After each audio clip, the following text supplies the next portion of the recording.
Welcome to Dialogue. This conversation is part of our ongoing series, Trust the Experts, and today we are aiming that powerful lens directly at the people and institutions who shape the reality we consume every single day. We're talking about journalists and the media. And it's arguably the most crucial pillar to examine in this whole Trust the Experts framework. Why? Well, because the media's most powerful claim, the one everything else rests on, is that it simply acts as a neutral conveyor belt of information. Right. The mirror. The mirror reflecting reality, informing the public, holding power accountable. That's the pitch. That is the common, highly polished self-description, and it sounds, essential for a functioning democracy. But here's the mission of this deep dive.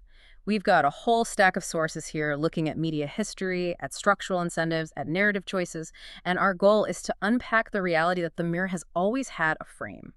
Very deliberate frame. And that frame selects the angle, the lighting is placed to accentuate certain features and hide others, and, the mirror itself often has some very strategic, selective cracks in it. Precisely. We're exploring the idea that the media has always curated reality, not just reported it. This isn't about journalistic errors or accidents. This is about examining deliberate historical narrative choices. Choices made again and again in service of power, profit, ideology, and maybe most importantly, access. This is the story of calculated strategies. Strategies that have defined what we think is real for centuries. Okay, so let's unpack this by starting at the very beginning, long before anyone even pretended that news was supposed to be neutral. We have to start with the fundamental non-neutral roots of journalism, this pre-objectivity era. Right, and you framed it perfectly before we started. The earliest press was less about objective information and more about an information loyalty test. A loyalty test. Absolutely. If you look back at the 17th and 18th centuries, newspapers weren't designed to be, universal sources of truth for everyone. They were open pamphlets, often subsidized or directly controlled by political parties, by kings, by influential merchants. So persuasion was the entire point. Persuasion and confirmation. Facts were highly flexible, let's say, but loyalty to your financier or your political cause, that was absolute. So the paper itself was just a tool for political maneuvering. How direct was that control, say, in early Britain? Oh, it was incredibly direct. Take 17th and 18th century England. Papers like the London Gazette were essentially semi-official government mouthpieces. Just printing the official line? They disseminate royal proclamations, favored narrative. But more than that, the government controlled the press structurally through things like strict licensing and heavy taxation. Yeah. They had this thing called the stamp tax. So you control it through the wallet. Exactly. It made it economically impossible for genuinely dissenting independent voices to even survive. That's a fascinating way to do it. It's not just censorship, it's controlling the press through the balance sheet. Right. And if you were a dissenting printer, someone challenging the crown or the established church, your fate wasn't a mean comment online. You were facing severe penalties, fines, imprisonment. Reporting something deemed seditious wasn't bias. It was often seen as treason. The whole system was set up to ensure that the news published was the news approved by the people in charge. And that model, that explicit partisan alignment, it didn't just vanish when the press crossed the Atlantic. No, it came right over to colonial America. The newspapers there operated on the exact same principle. It was blatant and completely unapologetic. Papers were openly aligned with the new political factions, the Federalists or the Anti-Federalists. So if you were a regular person trying to understand something like, say, the Whiskey Rebellion in the 1790s. Well, the way it was framed, the voices that were amplified, who the villains were, all of it was entirely shaped by the publisher's political allegiance. The news wasn't a resource for civic life. It was basically an affirmation of your political identity. You read it to confirm who you were loyal to. The publisher's job was less about fact-finding and more about managing their constituency. Okay, so that model of pure political loyalty eventually gets replaced by something, I would argue, even more potent and market-driven, the business model of outrage. By the late 1800s, publishers make this crucial discovery.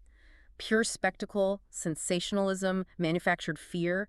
It sells papers way faster and to a much bigger audience than civic duty ever could. This is the birth of yellow journalism, and it's a huge pivot point. How so? The press moves from being a tool of elite political persuasion to being a massive profit-driven entertainment engine.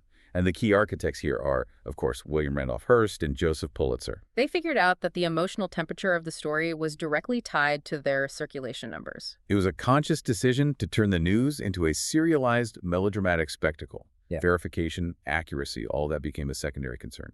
So you get these papers, Hearst's New York Journal, Pulitzer's New York World, and they're just filled with these highly dramatized illustrations, screaming headlines that were often fabricated. And a total focus on crime, sex, scandal. The economic engine was outrage and pure curiosity. And the effects weren't just economic. I mean, we're talking about massive geopolitical consequences. Yellow journalism didn't just sell papers, it's widely credited with helping start a war. The Spanish-American War is the textbook example of a manufactured reality leading to real-world devastation. Hearst's New York Journal was in this brutal circulation war with Pulitzer. They desperately needed a big ongoing scandal to win. And the conflict brewing in Cuba was the perfect opportunity. The paper just published this relentless stream of fabricated stories about Spanish atrocities in Cuba. It created an environment where the public, already primed by months of these sensationalist stories, was just ready to support an intervention. There's that famous quote, right, attributed to Hearst. It is. It's possibly apocryphal, but it's so revealing of the mindset. He supposedly told his illustrator, "You furnish the pictures and I'll furnish the war." Wow. And whether he literally said that or not, the sentiment defined the era. It was this willingness to manufacture reality for profit and influence, knowing the public would follow the most sensational story. So when the USS Maine exploded in Havana Harbor, The papers declared war immediately, before a shred of evidence was available. Headlines like, "The warship Maine was destroyed by an enemy's secret infernal machine." The circulation battle became literally a war strategy. So just to recap this first section, we have two foundational models, the press as a tool of political loyalty and the press as a tool of profitable spectacle. Both are fundamentally, intentionally not neutral. Not even close. This blatant manipulation, especially its role in fueling a war, eventually caused a pretty big backlash, right? The public started to realize they were being played. They did. And that leads to this massive pivot in the early 20th century, the invention of objectivity. But, and this is the crucial distinction we need to make, this was not an embrace of genuine neutrality. It was an attempt to construct the appearance of neutrality. Exactly. It was a structural defense mechanism. Yeah. It was a business strategy to win back trust. How did it work in practice? The new mandate was to present two sides equally, regardless of the supporting evidence for either side. The main goal was to avoid being accused of having a political bias, which had been the downfall of the previous eras. So the goal was to avoid making a judgment. Even if the facts clearly led to one, the result was that balance replaced truth. A journalist could present a verified fact from source A and a completely unverified, maybe even outlandish, claim from source B. And they could claim they were being objective just by reporting both sides. It creates this structural loophole that is still being exploited today. It lets misinformation gain legitimacy just by being placed opposite a verified fact. The journalist, under this guise of fairness, avoids the intellectual work of actually weighing the evidence. And the system that grows out of that ensures that access, just proximity to power, becomes the defining metric of a credible source, not the quality of the evidence they provide. And that structured compliance was tested almost immediately during wartime. World War I is where the access model really becomes formalized. The rule becomes explicit. Access requires compliance. WWI was the first major conflict where this modern media machine fully aligned itself with the state. Journalists embedded with armies were not neutral observers. Let's be very clear about that. They were active conduits for government narratives designed to maintain public support for the war. And in the U.S., this was actually systematized through a government agency. The Committee on Public Information, the CPI, headed by a man named George Creel, is basically a massive domestic propaganda office. Propaganda office. Its methods were sophisticated. Managing wire services, producing films, disseminating information through 75,000 volunteer 4-minute men who gave patriotic speeches across the country. And U.S. journalists and editors cooperated extensively. So the press effectively became the public relations arm of the war effort. They printed exaggerated stories of enemy atrocities, classic tales of German soldiers doing unspeakable things, while actively suppressing any negative news, any reports of Allied failures, or the true staggering scale of the death toll. The British press was doing the same thing, right? Absolutely. Maybe even more ruthlessly. They actively downplayed the horrific reality of trench warfare, mass death, the psychological devastation we now call shell shock. The conflict was consistently portrayed as noble, heroic, a necessary moral crusade. So the term the journalists used at the time was maintaining morale.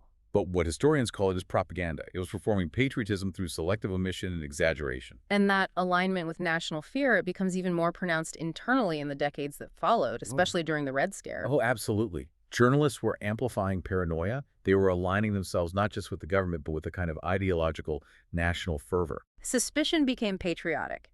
And an accusation, no matter how baseless, was automatically newsworthy. And this is where that structural loophole of objectivity becomes, frankly, terrifyingly clear. With Senator Joseph McCarthy. McCarthy understood the rules of this new objectivity perfectly. He knew that if he issued a shocking accusation, claiming he had a list of 205 communists in the State Department, for instance, the media was structurally obligated to print that headline. Why? Why obligated? Because it was a statement made by a sitting U.S. senator, and reporting the senator's statement was seen as objective reporting, regardless of whether the content of that statement was verified or true.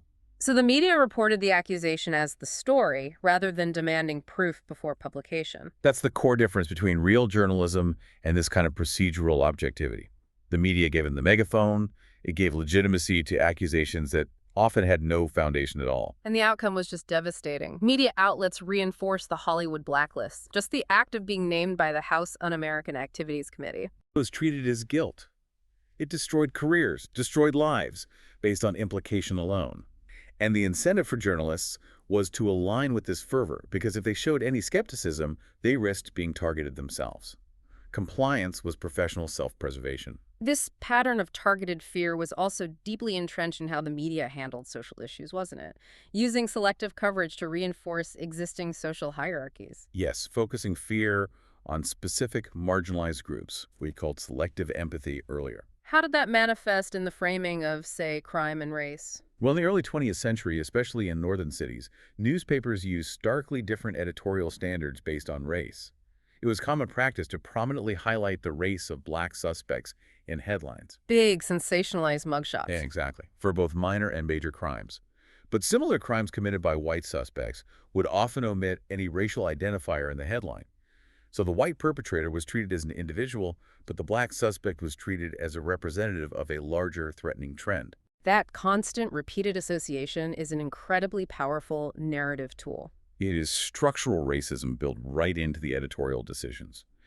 And even more chillingly, the coverage of lynchings in many Southern papers often framed the victims as dangerous criminals who had invited the violence through some transgression. So the focus was on the supposed offense, not the horrific extrajudicial murder. It served to legitimize racial terror by making the public fear the victim more than the perpetrators. So the media is consistently shaping who we fear and why. But then, for a brief period, that spell of compliance was broken. This brings us to the Vietnam War and the introduction of television's graphic reality into American living rooms. This is a massive turning point because the medium changes everything. For the first time, the speed and immediacy of TV footage directly contradicted the smooth, confident official government statements coming out of Washington. The Tet Offensive in 1968 is the key moment. The U.S. government, military leaders, they're all assuring the public that the enemy is on the ropes. Victory is imminent. But the footage on the nightly news showed the devastating reality on the ground. The chaos, the destruction, the sheer scale of the enemy's attack, even inside the U.S. Embassy compound in Saigon. So when a respected figure like Walter Cronkite goes on air and declares the war unwinnable, the public trust in official narratives didn't just crack, it shattered. People were shown a reality that completely undermined what their government was telling them. And then investigative efforts followed, like the exposure of the My Lai massacre, which had been ignored or downplayed by the press at first. It showed what could happen when journalists became truly adversarial. That period of media resistance genuinely scared power, because the public saw on a mass scale the difference between the government's manufactured story and the messy, gruesome reality. But this led to a crucial learning moment. And the lesson was learned by the government, not so much by the press. The lesson the government learned was simple. If you can't control the message, you have to control the messenger. And so, after Vietnam, access becomes the currency of control. It's an invisible leash. If you were a reporter who challenged the official narrative too vigorously, you were penalized. Subtly, sometimes overtly. You lost invitations, you lost exclusives, you were shut out of the press briefings. But if you played ball, If you played ball, you gained entry, you got the scoop. Mhm. Obedience was enforced through professional exclusion. And we saw this get formalized dramatically in later conflicts. The Pentagon limited press access and used the strategy of embedding reporters directly with military units. And the intention of embedding was twofold. One, yes, to ensure the safety of the journalists, but two, and arguably more powerfully, to control their movement and their framing of the story. The reporter's safety and their information source became totally dependent on the unit they were with. Which makes real critical distance almost impossible. The access leash became highly effective. Okay, so following Vietnam and this shift in access, the rules change again. This time, because of huge structural shifts in media ownership and technology, we move from a system defined by political loyalty and access to one driven by just pure, unadulterated economic incentives. And that shift is all about consolidation. Starting in the 80s and accelerating ever since, media outlets, newspapers, TV networks, radio, they all get bought up and consolidated into these massive corporate conglomerates. So the news division is suddenly just one small piece of a much larger balance sheet. A balance sheet that might also include defense contractors, pharmaceutical companies, you name it. And that structure creates a massive inherent conflict of interest that institutionally is just often denied or ignored. I mean, how can a news organization aggressively report on the predatory pricing of a big pharmaceutical company when that same company is one of the conglomerate's biggest TV advertisers? It's not going to happen. Our sources are clear on this. Media conglomerates learned very quickly to avoid aggressive reporting on their major advertisers or corporate cousins. Investigative segments critical of key sponsors, whether it's big banks or defense contractors, were quietly shelved or softened. The journalist might insist on their editorial independence, but the reality of the balance sheet is far more persuasive. Exactly. Yeah. When the money from a few major advertisers represents a huge chunk of your revenue, editorial freedom often takes a back seat to corporate stability. And as this ownership was consolidating, the demand for content just exploded with the move to the 24-hour news cycle. Constant news demanded constant content, and urgency replaced accuracy as the main driver. CNN's rise during the first Gulf War in '91 is the perfect example. It created this insatiable, minute-by-minute demand for updates. Even when nothing new was happening. Right. And that's the problem. The void has to be filled. So when nothing new had actually occurred, speculation and opinion filled the gaps.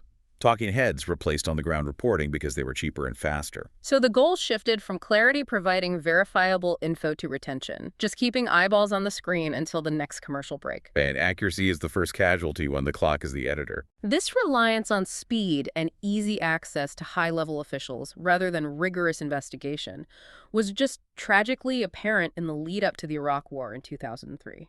I mean, despite all the supposed lessons of Vietnam, journalists relied overwhelmingly on government sources to build the case for that conflict. The sourcing failures of that era are now infamous. Major outlets, including some of the most respected newspapers in the world, were reporting claims of weapons of mass destruction with absolute confidence. And they were relying almost entirely on anonymous government sources. Sources who were later revealed to have provided questionable or entirely fabricated intelligence. I mean, think of the informant codenamed Curveball. So where was the skepticism? Why were these claims treated as gospel? Because of those structural incentives we talked about. Access. To get the exclusive, to be in the room, you had to play ball. So reporters who pushed the official line gained prominence. While dissenting experts, scientists, or former intelligence officials who contradicted the official line on WMDs, they were marginalized. They were framed as fringe voices, if they were covered at all. The appearance of consensus was manufactured by simply excluding the dissenting facts. And the timeline here is so crucial.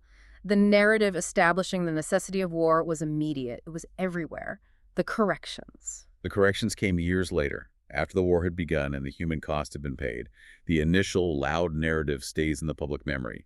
The quiet correction just disappears. And if we connect this back to access control, we see how that embedded narrative strategy, the one perfected post-Vietnam, ensured an incomplete story. Reporters were physically constrained by the military units they were attached to. The power of the frame is absolute there. I mean, embedded reporters would rightly highlight the bravery and camaraderie of the soldiers they lived with. It makes for compelling TV. But the scope of their vision was structurally limited.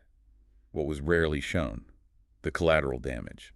Civilian casualties, displacement, the destruction of infrastructure. The story became focused on the troops' immediate mission. Avoiding the wider, more devastating narrative of the conflict's true cost. The completeness of the story was sacrificed for the Axis agreement. Exactly. And now we get to the final transformation, the digital age, where these economic incentives just went nuclear. The shift to online media changed the incentive structure completely. We're in the click economy and the algorithm era. This changes everything. The incentive is no longer just selling a fixed number of papers or keeping viewers through a broadcast schedule. It's about maximizing attention and clicks in a global market. And online publishers figured out very quickly that the content that gets the most traffic is content that rewards intense emotion. Anger, fear, moral outrage. Which naturally rewards division and polarization. Nuance is the enemy of traffic. You see it in the mechanics of the clickbait headline. You won't believe what happened next. The intention is pure traffic generation, not public understanding. The journalist is now optimizing their work for maximum emotional response. And that was accelerated when algorithms replaced traditional human editors. A human editor would balance accuracy with importance and fairness. An algorithm only cares about performance. So content that provokes a strong, polarized emotional response gets favored because it generates more engagement, more sharing. Which means journalists and media outlets had to adapt their content to trend. Truth and measured perspective became secondary to reach and viral spread. If a hyperbolic, slightly inaccurate headline gets 100 times the reach of a nuanced, factual one, the economic imperative is crystal clear.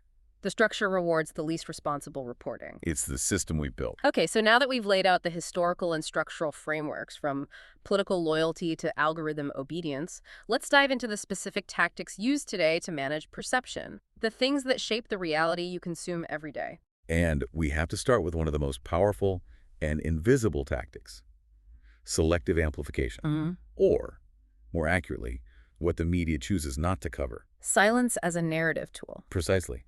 Absence shapes perception just as much as presence does. The public can't care about what they don't know is happening. So if a protest fits a pre-existing national narrative, say, it involves a clear political villain, it might dominate coverage for weeks. You get sympathetic interviews, dramatic visuals, the whole package. But if a different protest is about a complex local issue, or conflicts with the network's corporate advertisers, or just lacks that visual drama, it disappears. Yeah. It's gone. The same goes for foreign conflicts. Vast foreign conflicts, especially in places without immediate geopolitical or audience interest for the West, are just ignored. These crises vanish from public consciousness, not because they ended, but because they stopped being profitable or relevant to the domestic narrative cycle. Yeah. The media tells you what counts by showing you what doesn't. Another tactic, and you see this constantly on cable news, is manufacturing consensus. We're calling it experts as props. The goal here is not honest intellectual debate. It's content confirmation. Cable news networks often recycle the same small group of commentators who reliably align with the network's established narrative. And that creates the illusion that a broad consensus exists on a really complex issue. Meanwhile, dissenting voices, even highly qualified experts with relevant knowledge, are either excluded entirely or, if they have to be included for a bit of theatrical balance, they're framed as fringe, eccentric, or ideologically extreme. So complex, multifaceted debates get flattened into a simple for or against binary. The appearance of expertise, the doctor in the suit, the former general, is used to validate a predetermined conclusion. It turns critical debate into a confirmation exercise for the audience. And since emotion is profitable, we see this recurring pattern of moral panics on schedule. Yes. These are media cycles that create recurring, intense, profitable waves of fear that are often completely divorced from actual data. The exaggerated crime waves of the 80s and 90s are a perfect example. Every little increase in a crime stat became a national emergency, which fueled massive legislative shifts toward mass incarceration. These panics had sponsors, they drove ratings, and they had an expiration date for when the next panic took over, be it immigration, a new drug, whatever the next social threat was. But the damage is often permanent, long after the panic has faded from the front page. Fear, when it's skillfully targeted and consistently amplified, is an enduring and very lucrative business model. We should also touch on the micro-tactics, especially the subtle language choices that mask accountability. The language of authority, which relies so heavily on the passive voice. Right. When institutions are involved and things go wrong, the agency of the actors just vanishes from the headline. We're trained to hear phrases like, officer-involved shooting. Instead of the more direct, accountable phrasing, a police officer shot a person. Or we hear about collateral damage instead of civilian deaths. We learn about intelligence failures, which is a perfect use of the passive voice because it masks the specific individuals or organizations that made the catastrophic decisions. The classic is mistakes were made. Who made them? The story never says. Accountability softens because the language ensures no one takes the fall, allowing the system to perpetuate its flaws without consequence. And once a pervasive narrative is established, the correction mechanism is basically designed to fail. This is where you see the real cost of narrative control play out. Corrections are quiet by design. A front-page, screaming headline that dominates the national conversation for 48 hours might get corrected days later in a tiny paragraph buried on page A24. Or a quick, mumbled sentence at the end of a broadcast. The narrative impact of the original false story remains loud and intact in the public memory. The correction is for the record, not for the mind. And when the exposure of biased or faulty sourcing is too big to ignore, we get the performative apology. Media outlets issue these carefully worded apologies, often years later for getting it wrong, like with the Iraq War buildup. They say they've learned their lesson, they've adjusted their standards. But if you look closely, the underlying structural incentive, the desperate need for access, the profit imperative of speed, hasn't changed. So they often repeat similar sourcing patterns in later crises. The apology is performative, because the structure that caused the error is still in place. Which brings us to the core paradox, the final illusion, and the power that is so rarely acknowledged. Journalists will insist they just report what people want. They're reflecting public interests and demands. But the truth is much more complex. By deciding which stories to cover, which voices to amplify, which experts to platform, which angles to frame, the media also actively teaches the public what they should care about, what they should see as a threat, and what is worthy of their moral outrage. This power of definition, of framing reality, is the true engine of their influence. So what's the key takeaway here? It's this: to trust the experts, the editors, the anchors, the institutions, without rigorously examining their financial incentives, their ownership, their access arrangements, and their narrative intent. Well, that's not wisdom. It's a profound surrender of critical thought. The greatest danger has never been the outright blatant lies that are easy to spot. The greatest influence of the media has always come from believable stories, told confidently by people who vehemently insist they are neutral, all while operating within a powerful, invisible frame. So when journalists insist they are just reporting the facts, the true power lies in the decision of which facts matter, which voices are amplified, and which stories disappear entirely. Facts without context don't just inform, they are inherently designed to persuade. If you enjoyed this conversation, please like, subscribe, and share this video. Also, let us know in the comments what really stood out to you in this conversation, and if there's any related topic or new topic that you would like covered in a future video. Until the next deep dive, keep questioning the frame. And the mirror.